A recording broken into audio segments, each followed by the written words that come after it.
Okay, welcome everybody. Today we'll be talking about one of the most asked questions. Should I go for mirrorless? Should I go for DSLR? And which one is good and which one is bad? And what's pros and cons? And a lot of people think that it's necessary to shift. That's where my huge doubt comes.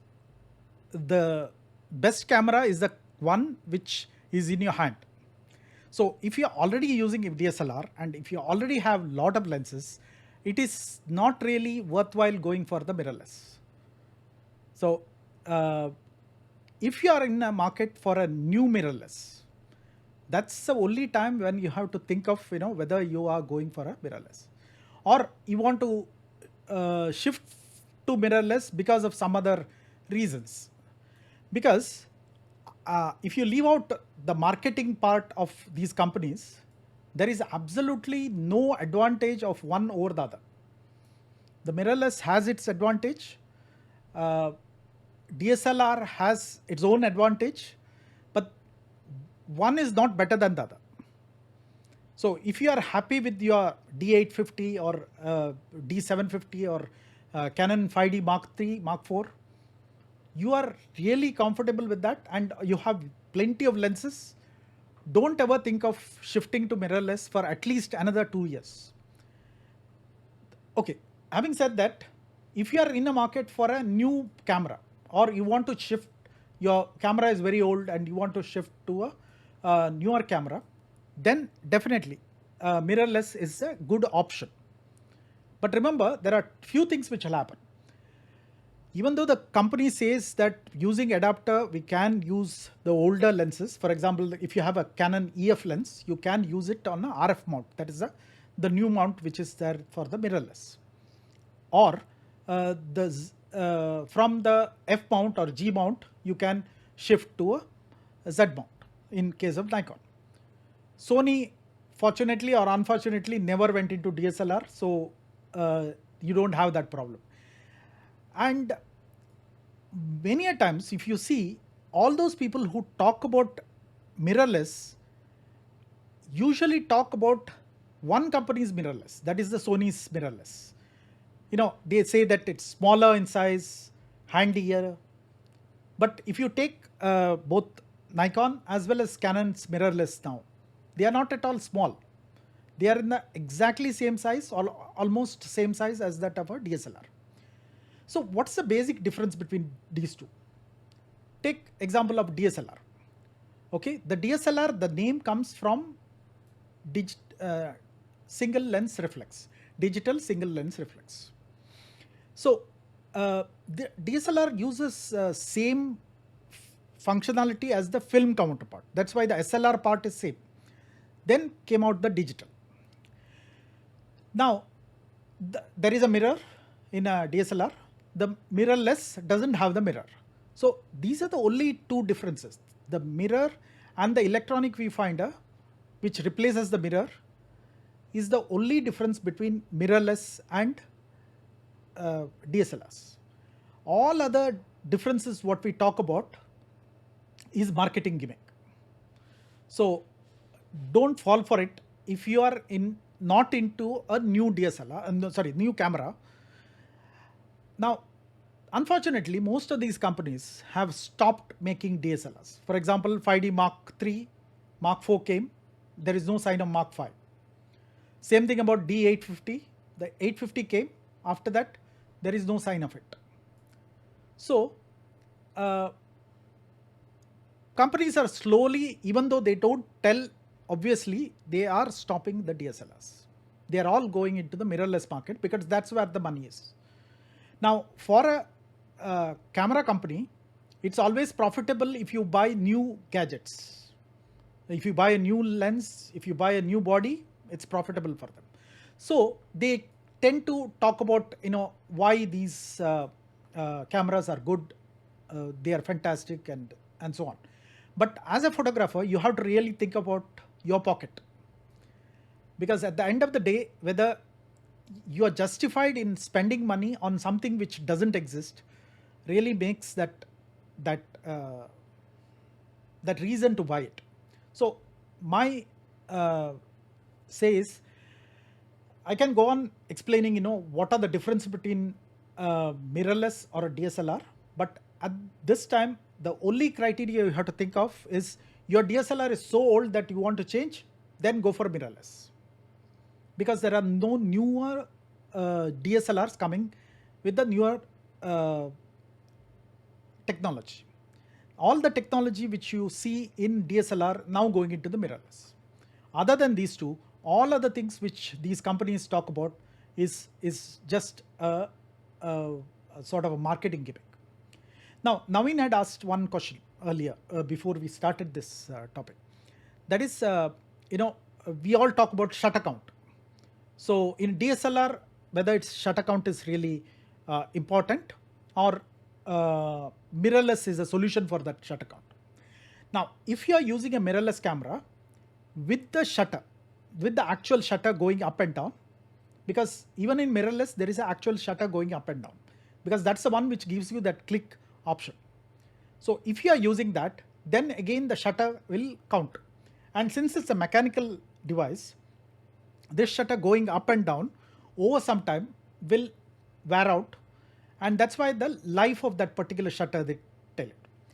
But remember, it's been magnified in such a way that, I have 1 lakh shutter count, 2 lakh shutter count, and if I go and sell that particular camera in a second-hand market, they say that, huge shutter count, we are not interested in this camera. But if you really go to the service center and ask the price for a newer shutter box, it's only 8,000 rupees.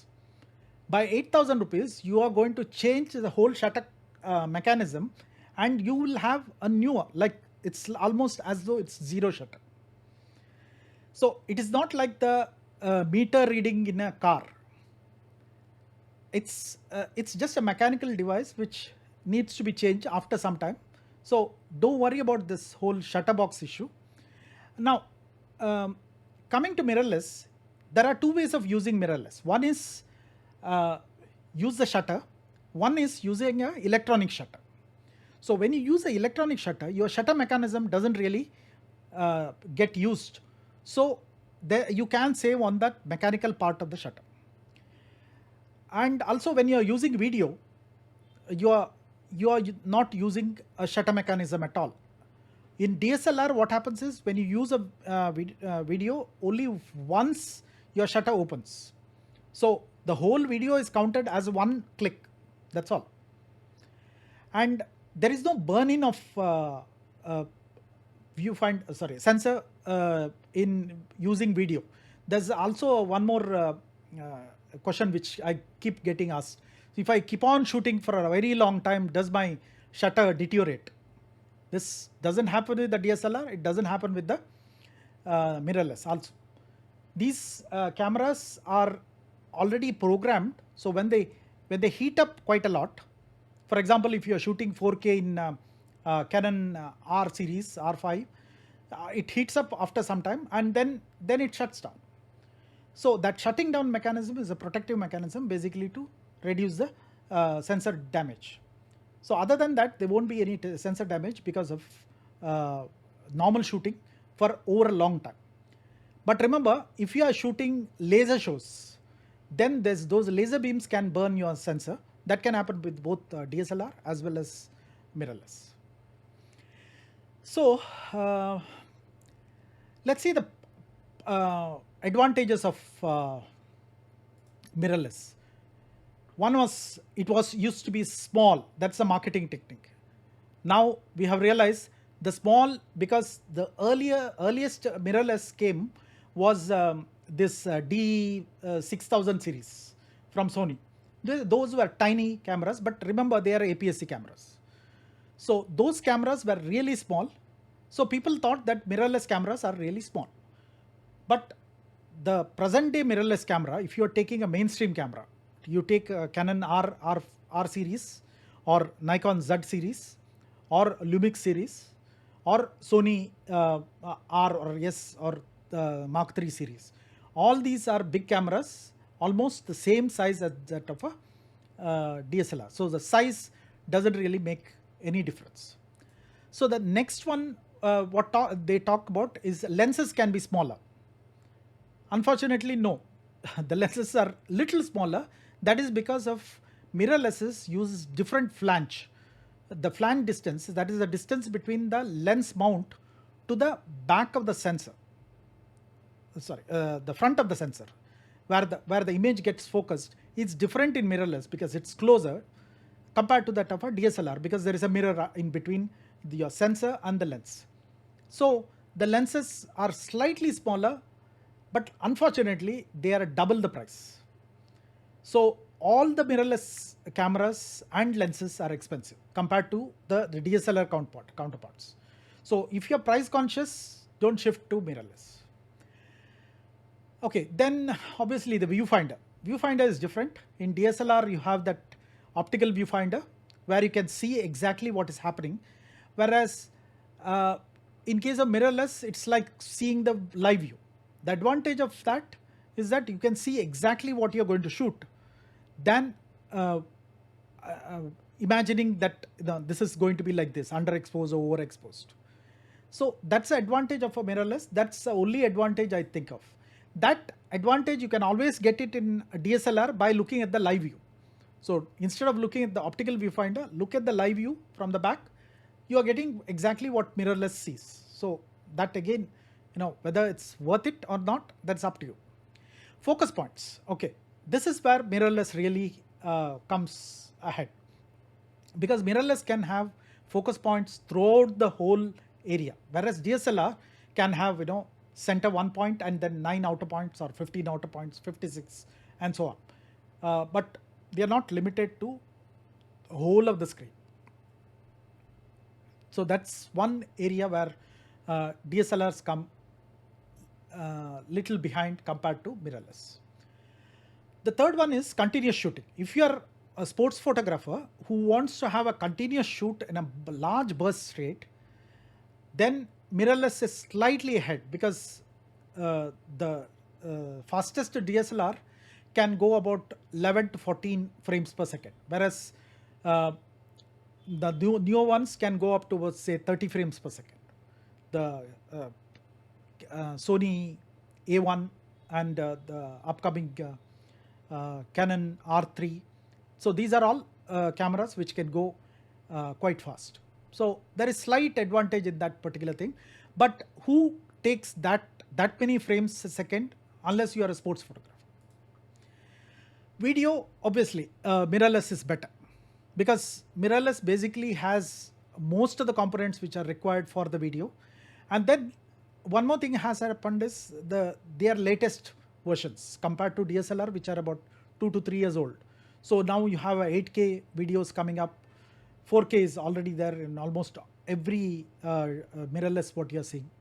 So mirrorless is slightly better in that aspect.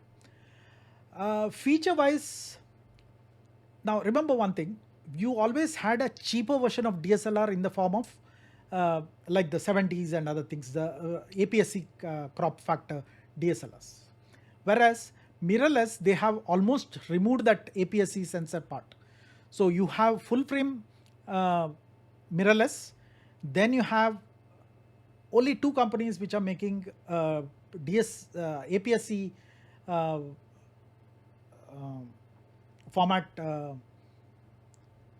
mirrorless cameras. Canon makes M mount, and then Fuji makes its own mirrorless. So these are the only two companies which are making mirrorless at the APS-C sensor format.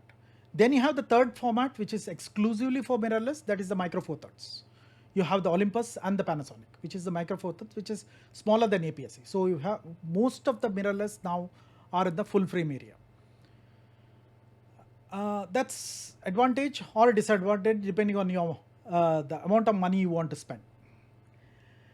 Coming to mirror image quality, I think I still like DSLR's image quality compared to the more digitally crunchy looking over sharpened image quality of a mirrorless. So this is personal opinion. There is no scientific basis on what it is. The next point I'm just jotted down was battery life. If you are looking for good battery life, go for a DSLR. Mirrorless, however stingy the battery performance is, since it's running two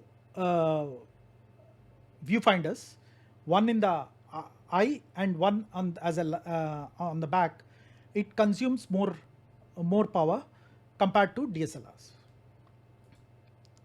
And then lastly, the price. The price part, over a time, you will spend more money on mirrorless compared to DSLR. The reason is uh, the DSLRs are older, they are cheaper. Mirrorless, even though the body is cheaper, the lenses are expensive. So I think those are the points you have to really think of. If I forget anything here, no, I think those are the points which I just pointed out. So if you have any questions regarding all these points as well as your own, please raise your hand so we can have a discussion.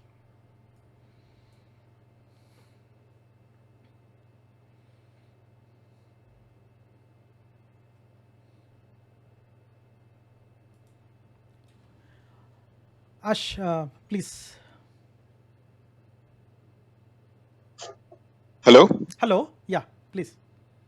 Good evening, sir. Good Good evening, evening. everyone. This Kumkum, sir. That's Kumkum. Ash is Oh, just my profile name. okay, okay, Yeah. okay.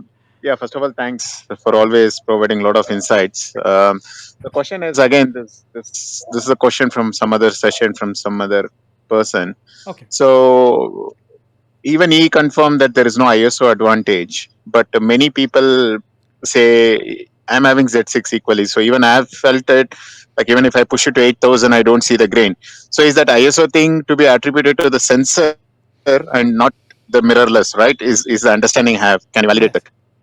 Yeah, I agree. It's nothing to do with the mirrorless. It's basically a better sensor they have put, and the algorithm which tries to remove the Yeah. noise from the ISO related performance is better because of the newer generation. It's nothing to do with the mirrorless. If they had come with the DSLR at Okay. this point and had put the same Uh sensor huh. in that DSLR, you would have got the same results. Okay. Okay. Okay. So it's Uh, still a sensor attribute, not yeah, a mirror or mirrorless. yes. Okay, that's clear. What has happened now is the sensor connection with electronics inside the sensor have improved a lot, so that the each of the sensor wells are much more protected, so that the noise part is reduced. Uh-huh. Okay. So that's it. Okay. And just one follow-up question. Sure. When we are using the adapter, naturally we know there is a loss of some efficiency between the lens and the body. But is it possible to quantify like what percentage of quality compromise might be there using adapter, if you know? No. I think the quality compromise is only in the focusing part, not on the Okay. image deterioration. The image is not going to deteriorate Okay. with that, Only. because there is no lens element in that. Okay. So it's only the focusing part, because the adapter is a sort of a converter which talks between the Okay. DSLR system and the mirrorless system. So that conversion takes Okay. milliseconds. So that milliseconds makes a lot of difference for you to really focus and get the effect. So if you're not really into a focus intensive work, for example sports photography, then the converter doesn't make much of a Uh-huh. difference. Much of a difference for a street photography or a wedding Okay. photography, it doesn't make much of a difference. So those Okay. where there is a critical focus is required, probably wildlife, it makes a difference, because there Uh-huh. the focusing has to be fast and critical. So that's where probably you should not go for the adapters. You have to go for the native lenses. But other Okay. than that, I think adapter is fine. My Okay. experience Okay. with the Thanks. That Nikon answers, doctor. adapters, Thank you. my experience with the Nikon Uh-huh. adapter is much better than the Canon version adapter, because the EF to Okay. RF Okay. conversion was little dicey, whereas the Okay. Nikon one was perfect. I mean, we just couldn't make out that I have put adapter to just check it out. Okay. That's helpful, doctor. Thank you. Yeah, yeah. Satyaprakash sir, you were asking some question. Please. Krishi, as usual, you are very informative, talk. We got a lot of points. Thank you. My thing is there anything like hybrid between the best of both DSLR and the mirrorless? Number two, no, if you are all senior and you have been managing, the DSLR for a long time, and it is just like you are having a old car versus you wanted to have a new car, and you always find something you are attached to the old one. Suppose if someone is developing a new skill, like for example, me, I just starting a camera with a mirrorless, will I be missing those what you are enjoying it? I mean, No, I just wanted to know, is there anything that you really have to benefit from owning a DSLR and the best of both? Maybe okay. it's a silly I'm asking No, you no, this it is not a question. silly question. It's a very relevant question. And if you listen to my first half of the talk, it basically was talking about this exact point. Now, when somebody has to go for a mirrorless, it is only when you don't have any requirement of a DSLR. Either your DSLR is old, or you are just entering into the photography scene and you want to buy a new camera. In such case, my advice is go for a mirrorless, because there is no substitute for a DSLR anymore. It's going to be mirrorless all the way. Your first question, that am I really still stuck with the old this thing? Partly yes and partly no. The nostalgia part is still there. I mean, I wanted really a DSLR with the film back, where I can shoot both is in the digital format as well as shoot with the film, and then with all the mirrorless possibilities. But no camera manufacturer will ever dream of creating such a this thing, unless if I go for a very expensive digital back for a medium format cameras. Leaving that aside, if you started with the mirrorless, stick with it. It's a fantastic system. It has taken out the best of the DSLR system and made it into a future-proof system. So I think uh, that's that's fantastic.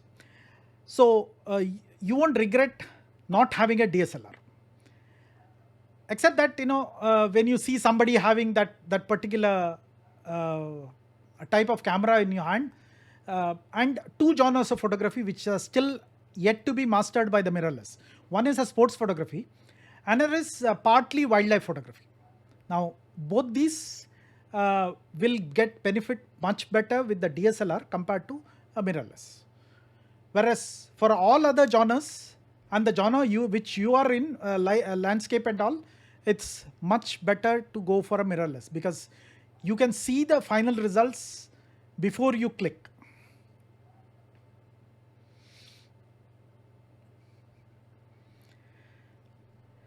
Krishi, here you mentioned wildlife photography and sports photography.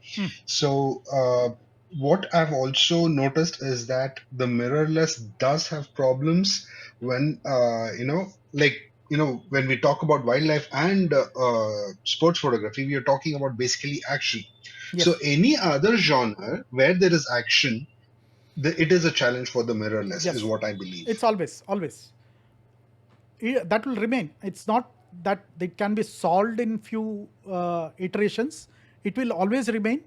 But what really happens is humans will start adapting to that.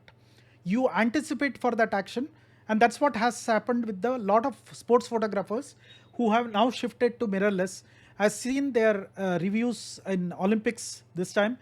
They were anticipating and shooting multiple burst modes just to get the image, not clicking at that particular moment, which many people used to do in the DSLR days. So that's how it is. That is one aspect of it, and the other aspect of it, Krishi, is no, we have seen that famous image of the golf club swing. You know, where in the mirrorless, seldom can get an image where the golf club is straight as it should be, but Yes. is it looks like a curved club, which Yeah. which looks really funny.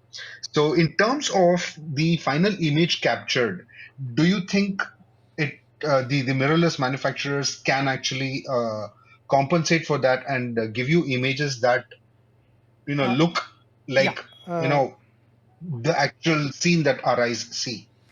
Okay. It's done. Unfortunately, it's a misinformation as far as the electronic viewfinders are concerned. The shot, which is that the golf club showing distortion, bent golf club, is because of usage of electronic viewfinder. If they use the normal viewfinder with the shutter, then that distortion will not come. The distortion comes only when you go for the silent shutter, where you are not using first curtain as well as the second curtain.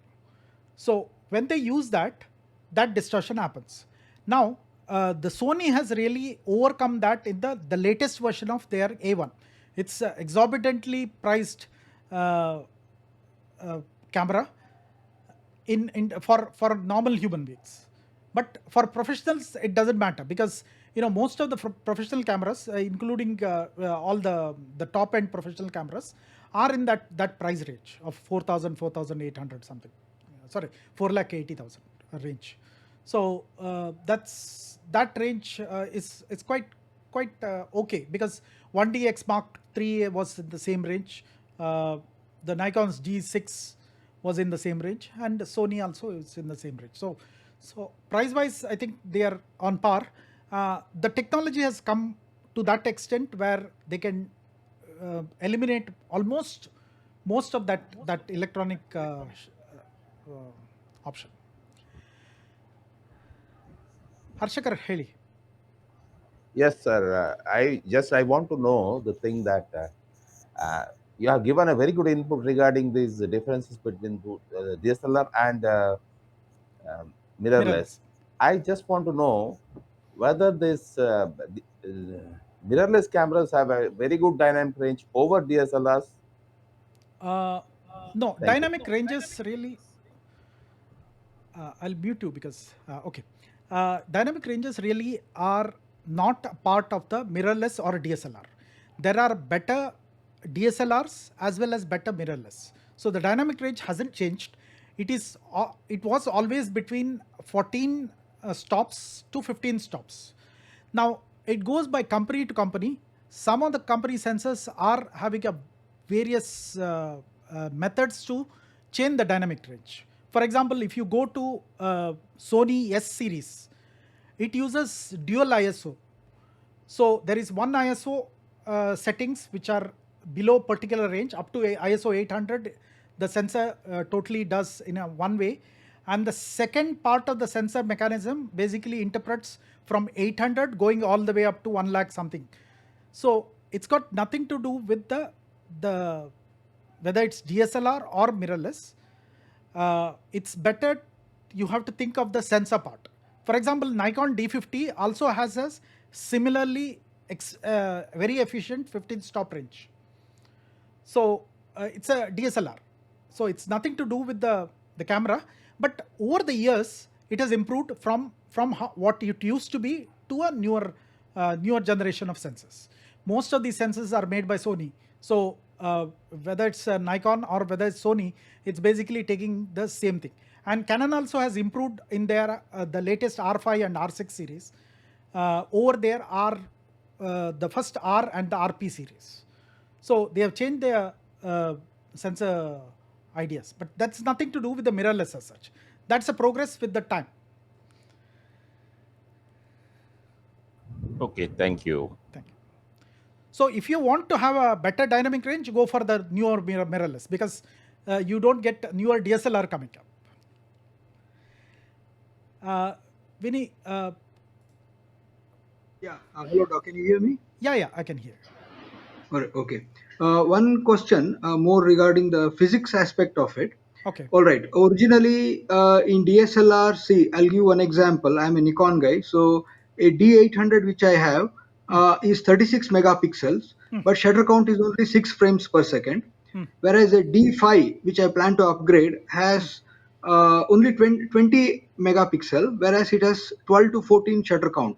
The reason I did research and found out was that's a limitation of physics, where you have, uh, if you have higher megapixel, you will get lesser shutter count and vice versa. So the camera makers make a trade-off. So if you want better landscape photos, you go for a higher megapixel camera, whereas if you want a better higher shutter speed like a D5 or a D6, then you go for a lower megapixel but uh, the higher shutter speed.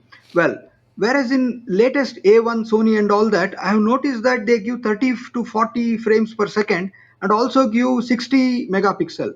How is that they do that? I mean, have they do Okay. have the bypass? You can't bypass physics. So what is they're using a different mechanism, or you have any idea of that? Oh, I have idea. By calling it a physics, they removed that marketing technique. It is nothing to do with the physics. It is to Okay. do with the chip which is going to process your data. So instead of a single chip, what they did was, like for example A1, they added two chips to process it. So two chips will process faster. It's, think of a i3 processor versus i7 processor in computers. So the same data can be processed better with the higher powerful computer. Now there is one physical limitation as far as this shutter mechanism moving. The shutter mechanism maximum it can move is about 14 to 15 times a second. The shutter mechanism. I'm talking about DSLR shutter mechanism, because the mirror has to flip and then your shutter has to go up and then wait and then come down. The second shutter has to come down. So that whole sequence can only happen at about 15 times a second, not faster than that. Whereas in mirrorless, since they don't have that mirror slapping and the shutter going up, they can shift to a much faster movement, and that's what happens in a mirrorless, where shutter most of the highest shutter speeds you get about 20, because they don't have a mirror moving up and down. So then 30 frames per second, which is there in the A1 and the newer coming R3, they do electronic shutter. So there is no shutter mechanism also moving up and down.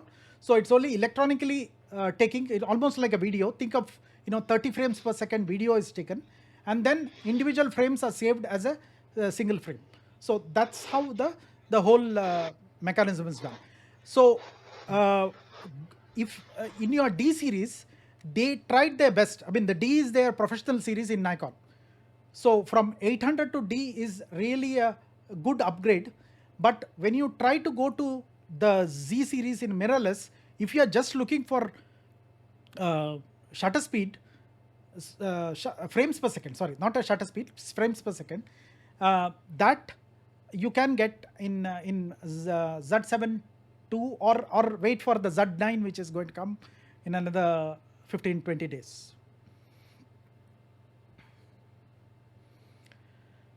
I hope I was clear. Yeah, thank you. Any other questions?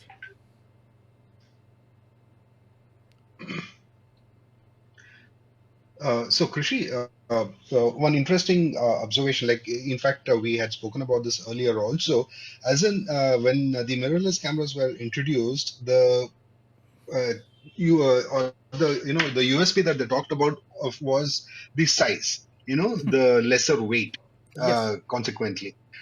But now, as you already mentioned, that is no more the case, and they're as big as the DSLRs itself. exactly. So, are there, or do you think there are any other features of mirrorless which is going to change over a period of time? Because when it came to the size of the cameras, which they actually spoke about of as an advantage, it had its drawbacks in the sense the ergonomics was all wrong with that smaller frames, the Exactly. smaller bodies. So, do you think there are any other features that could actually, change The over a period of time? only feature I'm looking for is coming of f1.0 lenses.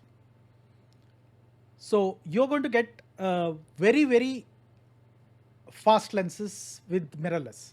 It is possible because the flange distance has now changed. It has become smaller, so the flange diameter is larger. So they can fit in very wide aperture blades, which can open fully. So Nikon already got their 0.95 Nocta lens, Point 0.95. Yeah. yeah, which is, it's a phenomenal lens as far as the construction is concerned. It's exorbitant. I don't think anybody will be able to afford it, but you can go for such a lens. That is one possibility, because earliest the mounts were all stuck in 80s and 90s era.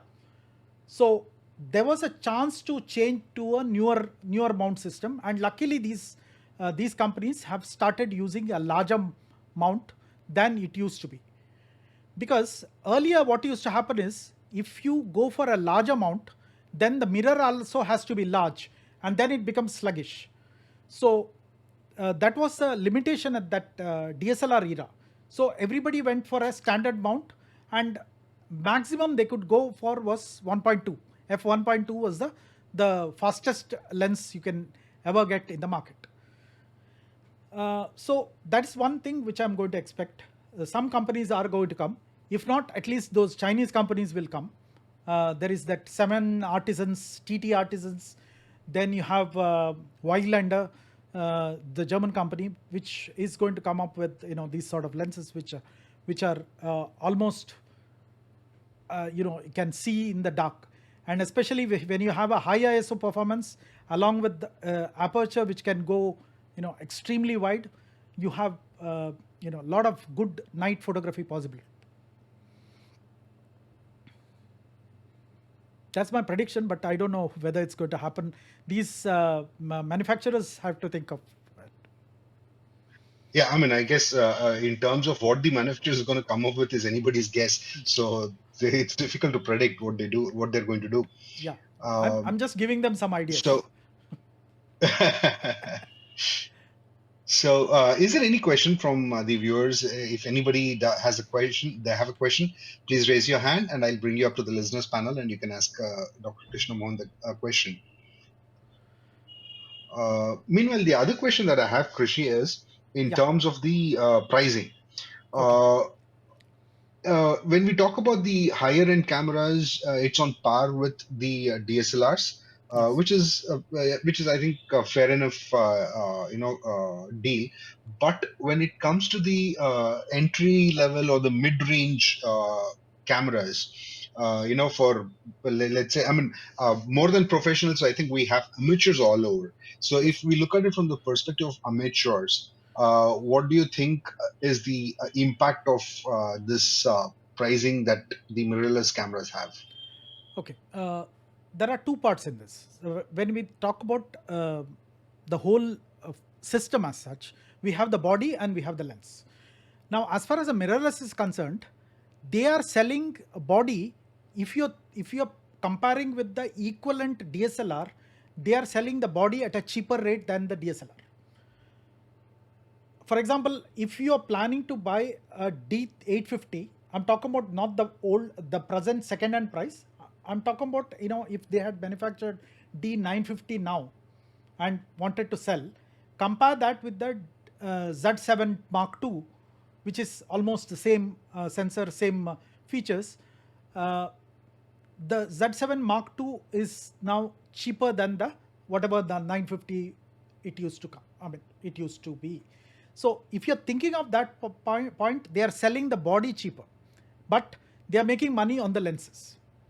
So if you go for the company lenses, for example, if you're going for the Nikon Z series lenses or the Canon RF lenses or the Sony G or G Master lenses, any one of them are comparatively expensive compared to the earlier days. You think of the 7200, which used to come at about 1,20,000 rupees range. But now the same 7200 range now sells for about 2 lakhs. So you can say the inflation has really risen up, dollar rates have gone, but even dollar to dollar terms, it's expensive. The lenses are expensive compared to how the lenses used to be in the DSLR days. Now, they are making money as far as the lenses are concerned. But there is one more better things which has happened. That is the upcoming of third-party lenses. For example, I'm a user of Sony, and even though I have Sony lenses, I find the Tamron lenses are much better placed, both as the price as well as performance wise, and they are half the rate for a Sony lens. So you get quite a good quality third party lenses which are extremely good. I mean, some of them are very handy, some of them got a fantastic range. For example, Tamron again has a range going all the way, the Trinity lenses we usually call 1635 24 105 2470, sorry, 7200. So those are the Trinity lenses which used to be there for every professional photographer's bag. So now the Tamron came up with, slightly change. It's not 1635, it's 1637 or something. 24 is become 28 70, and then 7200. So yeah, all 2.8 lenses, but at a much cheaper price. So almost 1/3 the price of the G Master lenses, if you think of. So and one more thing which I want to tell. This is a study which was done. I don't know which magazine. They did a study on Sony. The Sony, one of the biggest problems we have is the dust. The dust in the sensor is a really menace. So even though you don't take it out in a dusty environment, still your camera starts accumulating dust. The study they did was they used Sony lenses and Tamron lenses. The Tamron lenses have got an extra seal at the mounting point. The Sony lenses, only the G Master has that seal. The regular G lenses don't have that seal. So they found out that that seal is the biggest issue causing the dust. So the Tamron, which is using the seal, absolutely no dust. And the Sony lenses themselves are allowing some amount of dust creeping in through that mounting point. So there are advantages because third party has really now come up. Sigma is there. There are a lot of Chinese manufacturers, Viltrox, Samyang, then you have the Seven Artisans. There's so many of them are coming up. So if you are in for a lens, don't think of, if you are on a budget. If you want the greatest and the best lenses, you can go for the company lenses. But if you are not into that, the company this thing, then you can think of Tamron, Sigma, and other lenses. They're excellent. That was not the case during the DSLR days. Canon, for example, never gave a Sigma the information how the camera talks to the lens. So they had to do a reverse engineering and do it. And every time the newer model came, Canon used to change the algorithms. So each time you had incompatibility between a lens and the body. Now that thing is solved, so you can easily go for third-party lenses. I think it was a long answer, but I think it's worth it. Yeah, I mean that actually was really good. It throws a lot of light. So Deepak, welcome, and you can ask your question, please. Thank you, Girish. One clarification and one information. Okay. Sure. Krishna was mentioning that we are yet to discover 0.95 lines. I think it's way back discovered in 0.95. Yeah, it is discovered. Was Yes. discovered in 1968 by Canon, and it still can be used for EOSR system. Okay. And the one more statement you give where I was a little confused, or I want to get it clarified. You said that if we have an adapter used on a mirrorless body, image quality will not deteriorate. But when we have an image, when we have a adapter used in between the mirrorless and a other lens, the flange distance will increase. When it increases, definitely you have to change all the other parameters, right? So definitely there could be some deterioration in image quality, right? So what is your thought on this?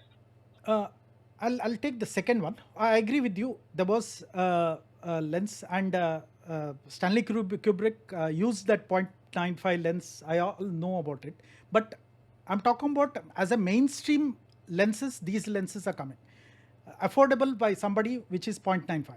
I'm not talking about those great lenses which were there.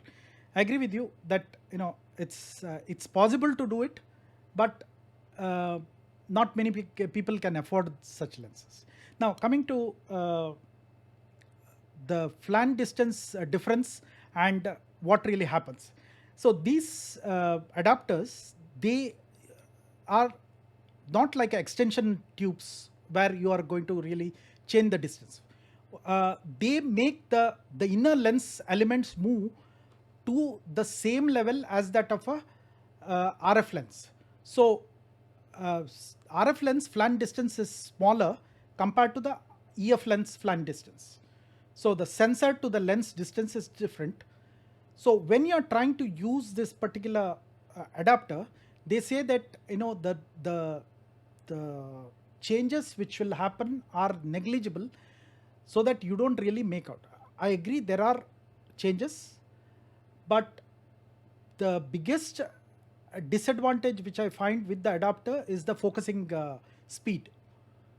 They are not that efficient as far as the focusing speed is concerned. Distortion, yes, but mirrorless cameras do quite a lot of post processing before sending you even the raw file. So don't think that you are getting exactly the image exactly how a sensor sees. So the algorithm they have built into those systems when they use the adapter and when they don't use the adapter.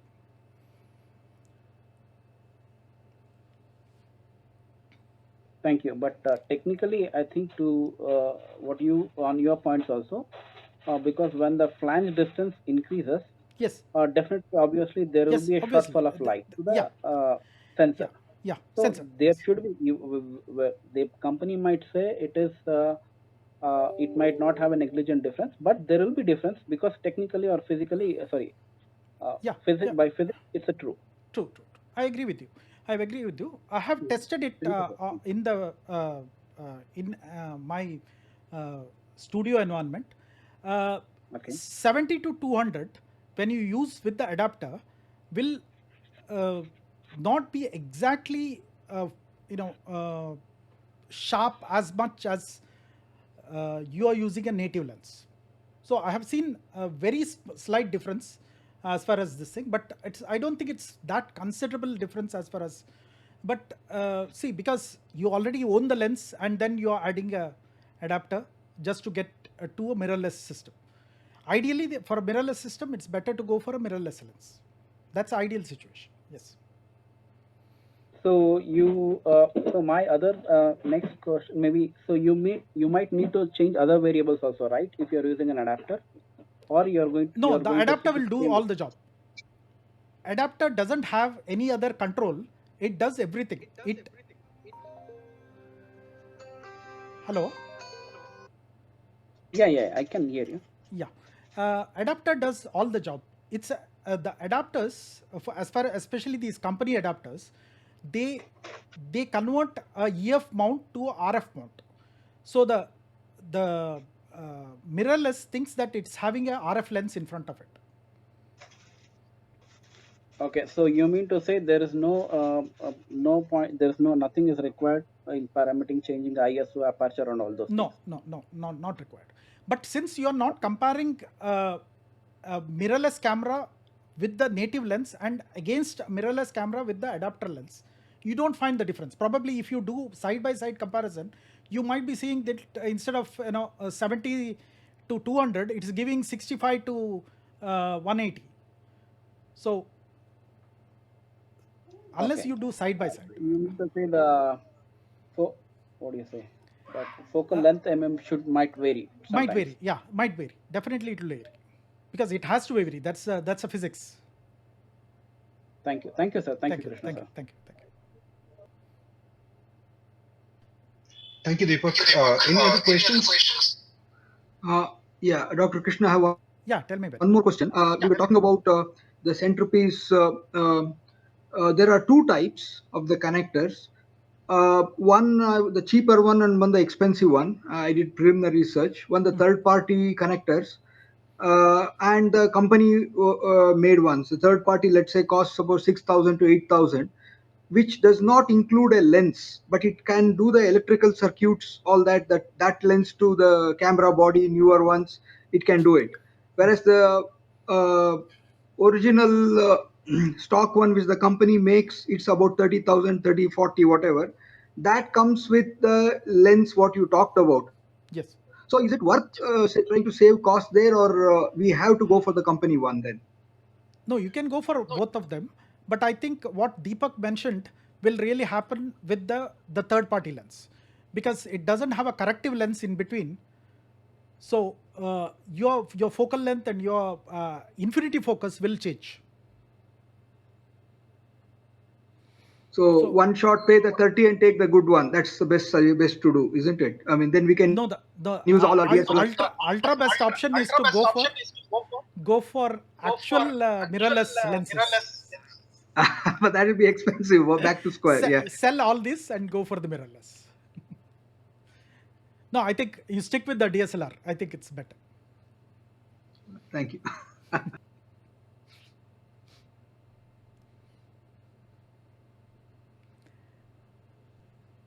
Do we have any other questions? Please raise your hands if you have any questions related to this topic, and we will be glad to address the questions.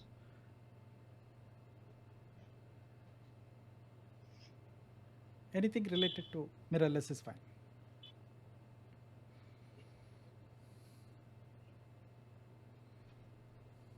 I guess this, yeah, Gopal Krishna would like to. Yeah, please.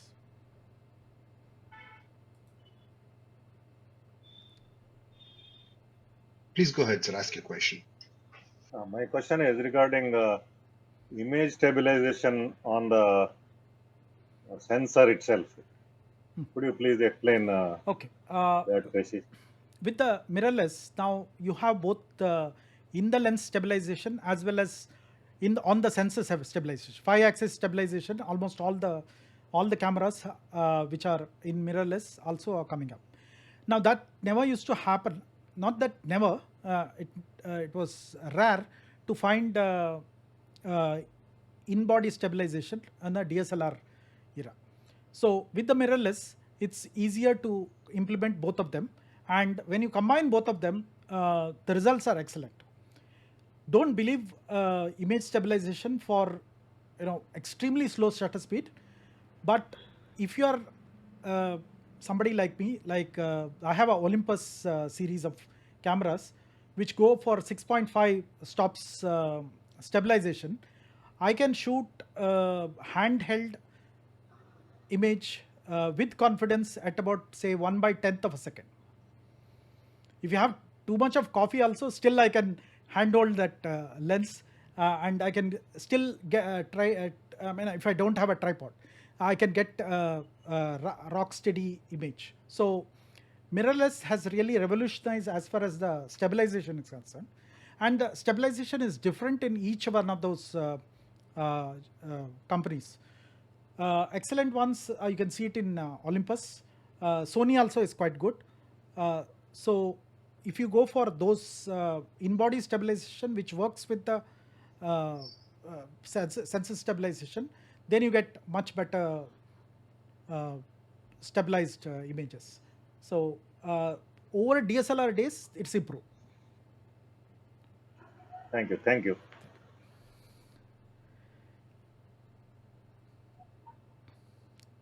Any other questions, or we can? It is 9:05, so Yeah. Vivek Sekura would like to ask a question.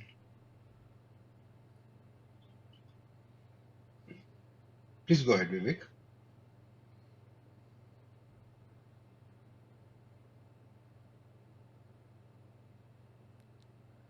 Vivek, we can't hear you.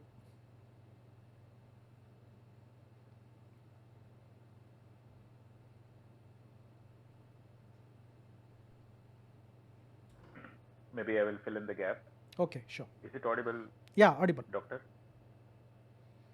Yeah, so continuing on the image stabilization, if you are using a F mount lens, which is VR, does that mean that we will get additional stabilization, or it nullifies the camera nullifies the VR functionality? No, with the camera doesn't nullify it. You still get the Okay. in the lens stabilization, but the combination of body stabilization with the in the lens stabilization requires you have a RF lenses. Sorry, not RF. In case of Sony, Z lenses. RF in case of Canon. Okay. Now, if I'm using a F mount with VR, doctor, how does that behave? You're using a F mount lens, right?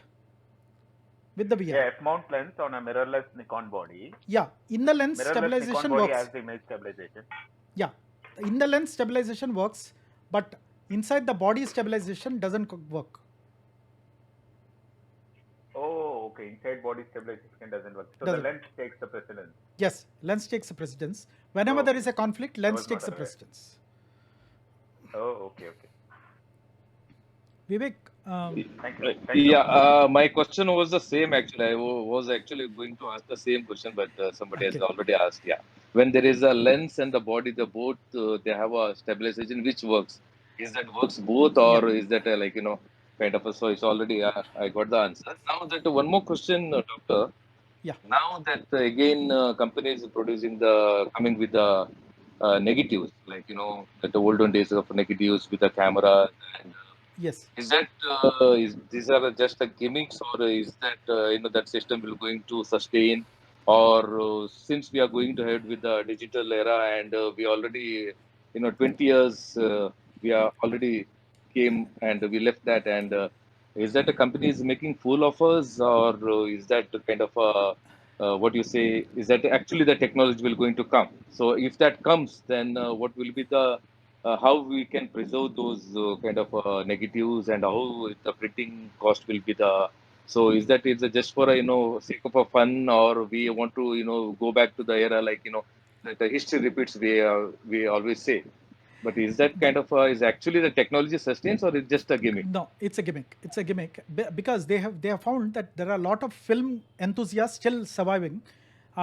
especially in the Western world, who are still going for the film, and they are searching for older films which are available in the fridge, which are expired, and they are trying to use those films. I mean, there is still a very large community of film users. May not be in India because we don't have much of a facility to process them, but in foreign countries there are. So these companies are trying to market for that particular niche market.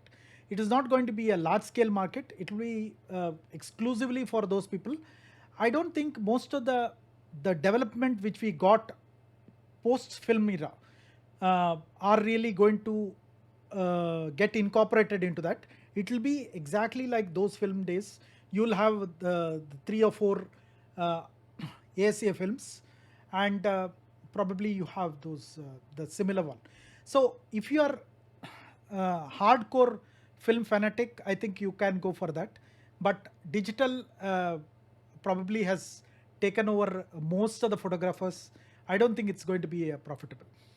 It's a niche market. It will remain like a niche market. It's like even now we have the large format prints and plates, and we even do a daguerreotypes. So even though it's 200 years back, we really were using that. There are people who still do that. So I think that's a niche market. Probably you can make more money out of it, but I think it's exclusively very small, narrow niche market. Thank you, doctor. Thanks a lot. I think we'll. Yeah, If there are no questions, it's 9:10. So yeah, it's 9:10. We'll stop the. yeah. I see many of you have not really joined this group Creative Focus, so you can just click on the Clubhouse Creative Focus, so that next time when we have the meeting, you'll be informed on your Clubhouse messaging. Now we will have similar discussions on every Wednesday, and first Wednesday of every month we plan to do a open discussion. So the next Wednesday, which is 1st of September, we'll have an open discussion. So we don't have a topic, but it is related to camera or photography related, some topic, nothing outside the photography. Don't bring politics and other things. So if you are interested, please do join in 8 o'clock to 9 o'clock, and get all your questions ready so that you can storm me with the questions. And we also do workshops. We have a group called Creative Focus, which is active as far as learning photography is concerned. So you're all welcome to join. We have a few workshops coming up. This Saturday, Sunday, I'm doing a basic photography workshop for the students in Tirthalli. And next Saturday, Sunday, that is the 4th and 5th, me and Girish are conducting a workshop in Bangalore. This is on smoke as well as glassware photography, which is a exclusive one. You can check my Facebook profile, or you can contact me at WhatsApp or any other media. And if you are interested, please let me know. Thank you.